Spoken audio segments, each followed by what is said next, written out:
Economics Awadh classes YouTube channel पे आपका स्वागत है। डेली एमसीक्यू क्लास के अंतर्गत आज हम लोग अर्थशास्त्र विषय से संबंधित 25 बहुविकल्पी प्रश्नों को सॉल्व करेंगे।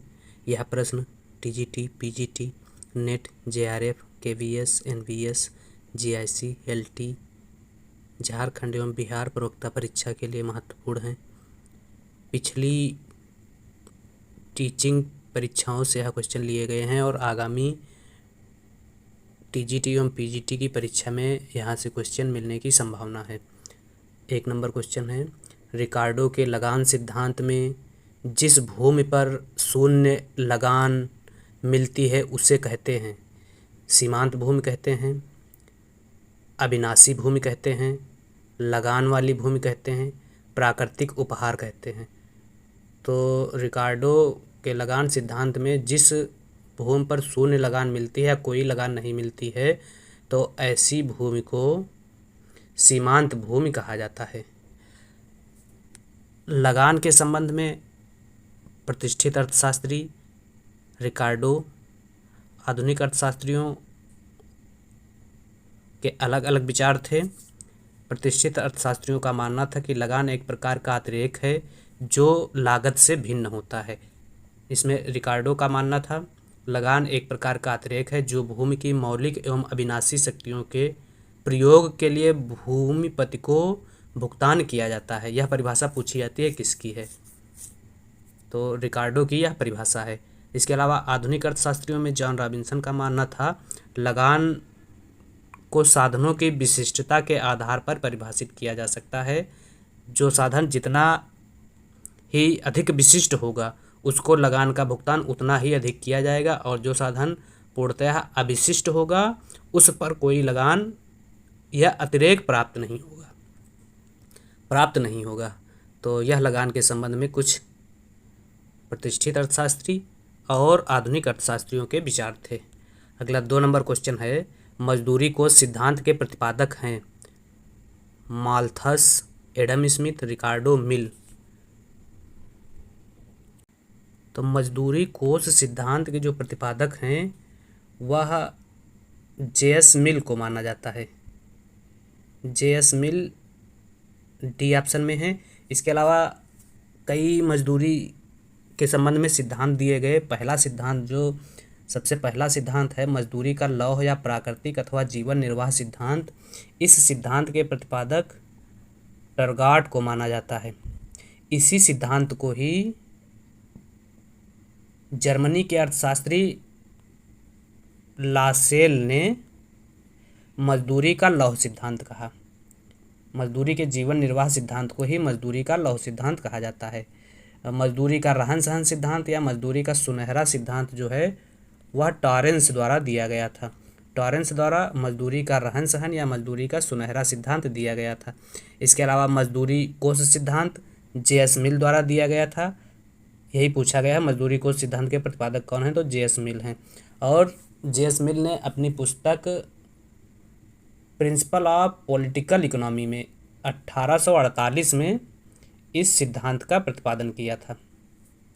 मजदूरी का अवशेष या अवशिष्ट सिद्धांत प्रोफेसर वाकर द्वारा दिया गया था और मजदूरी का सीमांत उत्पादकता सिद्धांत मार्शल द्वारा दिया गया था तथा मजदूरी का जो आधुनिक सिद्धांत है उसे मांग एवं पूर्ति का सिद्धांत कहा जाता है। अगला 3 नंबर क्वेश्चन, यदि श्रम की उत्पादकता बढ़ेगी तो उसका मजदूरी स्तर घट जाएगा, स्थिर रहेगा, कभी बढ़ेगा कभी घटेगा, बढ़ जाएगा। तो बढ़ जाएगा। 3 का सही आंसर डी है। 4, किस राज्य ने सबसे पहले बिक्री कर लगाया? Kerala, UP, Bihar, MP.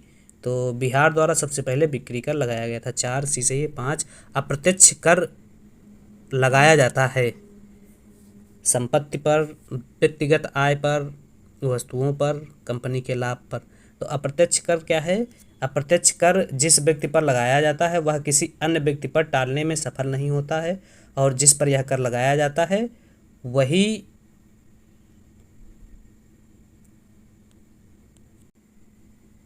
अप्रत्यक्ष कर वह कर होता है जिस व्यक्ति पर कर लगाया जाता है वह किसी अन्य व्यक्ति पर टालने में सफल होता है। अर्थात कह सकते हैं जिस व्यक्ति पर कर लगाया जाता है वह कर वहन नहीं करता, दूसरे पर टाल देता है। अर्थात ऐसा कर जिस व्यक्ति का कराघात एवं करापात अलग अलग व्यक्ति पर पड़ता हो। जिस कर का कराघात एवं करापात क्या है, अलग अलग पड़ता हो, उसे क्या कहते हैं, अप्रत्यक्ष कर कहते हैं। कराघात किसे कहते हैं? कराघात कर का जो है प्रारंभिक मौद्रिक मूल्य होता है और करापात कर का अंतिम मौद्रिक मूल्य होता है। या कह सकते हैं जो कर विवर्तन योग्य होता है अप्रत्यक्ष कर कहलाता है। जैसे सीमा शुल्क, उत्पाद कर, सेवा कर, बिक्री कर और मनोरंजन कर। तो संपत्ति कर इसमें ऑप्शन में दिया गया है। संपत्ति कर प्रत्यक्ष कर है, व्यक्तिगत आय कर भी प्रत्यक्ष कर है, कंपनी के लाभ पर कर भी प्रत्यक्ष कर है। वस्तु और सेवा कर जो है वह अप्रत्यक्ष कर है। 5 का सही आंसर सी है। 6, अंतर्राष्ट्रीय व्यापार अब विकास का इंजन नहीं रहा, विचार दिया हैबरलर ने कहा था अंतर्राष्ट्रीय व्यापार विकास का इंजन है। जे वाइनर ने, तो जे वाइनर का यह कथन है कि अंतर्राष्ट्रीय व्यापार अब विकास का इंजन नहीं है। 6 बी सही है। 7, नाबार्ड की स्थापना हुई थी। नाबार्ड की स्थापना 12 जुलाई 1982 को डॉक्टर शिव रमन समिति की अनुशंसा पर नाबार्ड की स्थापना की गई थी और नाबार्ड कृषि क्षेत्र के लिए ऋण देने की सर्वोच्च संस्था है। अगला 8 नंबर क्वेश्चन, निरपेक्ष सुलाभ का नियम, कारक अनुपात तथा व्यापार, प्रस्ताव वक्र और अवसर लागत एक सूची में दिए गए हैं और दूसरी सूची में अर्थशास्त्रियों के नाम दिए गए हैं। तो इन सिद्धांतों को अर्थशास्त्रियों से सही मिलाना है। तो निरपेक्ष लाभ का नियम जो है वह दिया गया था एडम स्मिथ द्वारा। ए 3 से मिलेगा। कारक अनुपात तथा व्यापार लियोनटिफ द्वारा प्रतिपादित किया गया था, लियोनटिफ 1 में है। प्रस्ताव वक्र मार्शल द्वारा दिया गया था, सी 2। और अवसर लागत जी हैबरलर द्वारा अवसर लागतें परिभाषित की गई थी, तो डी मिलान होगा 4 से। तो 3 1 2 4 3 1 2 4 3 1 2 4 बी ऑप्शन सही है। 8 का बी सही है। 9, रिकार्डो के अनुसार दो देशों के मध्य व्यापार होता है क्योंकि वस्तुएं दुर्लभ हैं, लागतों में निरपेक्ष अंतर है, लागतों में तुलनात्मक अंतर है, लागतों में समान अंतर है। तो लागतों में तुलनात्मक अंतर के कारण दो देशों के मध्य व्यापार होता है, यह रिकार्डो का मानना था। और अगर लागतों में निरपेक्ष अंतर के कारण व्यापार हो रहा है तो यह एडम स्मिथ का मानना था। यहाँ रिकार्डो के बारे में पूछा गया तो रिकार्डो ने लागतों में तुलनात्मक अंतर की बात कही है। 9 सी सही है। 10 नंबर क्वेश्चन क्या कह रहा है, व्युत्पन्न मांग की अवधारणा का प्रतिपादन किया Adam Smith, David Ricardo, J S. Mill, Ohlin. तो व्युत्पन्न मांग की अवधारणा का प्रतिपादन जो है जे.एस. मिल द्वारा किया गया था। 10 सी सही है। 11, क्रय शक्ति समता सिद्धांत का प्रतिपादन किया कीन्स ने, हिक्स ने, सैमुअल्सन ने, कोई नहीं। तो क्रय शक्ति समता सिद्धांत का प्रतिपादन गुस्ताव कौशल द्वारा किया गया था और इस ऑप्शन में किसी में नहीं है, ए बी सी तीनों में नहीं है, डी कोई नहीं हो जाएगा। 11 डी सही है। 12, प्रस्ताव वक्र की अवधारणा दी गई। तो प्रस्ताव वक्र की अवधारणा मार्शल एजवर्थ द्वारा दी गई थी। क्या है प्रस्ताव वक्र? किसी देश का प्रस्ताव वक्र उस सापेक्ष वस्तु की कीमत को निर्धारित करता है जिस पर व्यापार होता है। प्रस्ताव वक्र उस देश की निर्यात वस्तु की उन मात्राओं को प्रदर्शित करता है जिन्हें वह देश विविध अंतर्राष्ट्रीय कीमतों पर आयात करने को तैयार होता है। तो प्रस्ताव वक्र की जो बात है वह सर्वप्रथम एजवर्थ मार्शल द्वारा की गई थी। 14 नंबर क्वेश्चन, लियोनटिफ का विरोधाभास किस सिद्धांत का अध्ययन करता है? अवसर लागत का सिद्धांत, तुलनात्मक लागत का सिद्धांत, हेक्सचर ओहलिन का सिद्धांत, निरपेक्ष लागत का सिद्धांत। और लियोनटिफ का विरोधाभास हेक्सचर ओहलिन सिद्धांत का अध्ययन करता है। हेक्सचर ओहलिन अपने अंतर्राष्ट्रीय सिद्धांत में बताने का प्रयास करते हैं कि पूंजी प्रधान देश पूंजी गहन वस्तु का उत्पादन एवं निर्यात करेगा तथा श्रम गहन वस्तु का आयात करेगा। इसी प्रकार से श्रम प्रधान देश जो होगा वह श्रम गहन वस्तुओं का उत्पादन एवं निर्यात करेगा तथा पूंजी गहन वस्तुओं का आयात करेगा। लेकिन लियोनटिफ ने हेक्चर-ओलिन के इस सिद्धांत का अनुभवगम्य विश्लेषण जब प्रस्तुत किया तो उन्होंने पाया कि अमेरिका पूंजी प्रधान देश है जो श्रम गहन वस्तु का उत्पादन एवं निर्यात कर रहा है तथा पूंजी गहन वस्तु का आयात कर रहा है, जो हेक्चर-ओलिन सिद्धांत का बिल्कुल विपरीत था। इसलिए लियोनटिफ के इस सिद्धांत को लियोनटिफ विरोधाभास कहा जाता है। तो लियोनटिफ विरोधाभास जो है हेक्चर-ओलिन सिद्धांत के बारे में अध्ययन करता है।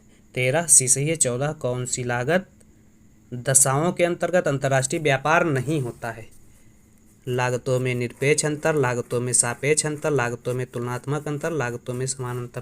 तो लागतों में समान अंतर के कारण जो है अंतर्राष्ट्रीय व्यापार नहीं होता। 14 से डी सही है। 15 प्रथम क्षेत्रीय ग्रामीण बैंक की स्थापना की गई थी।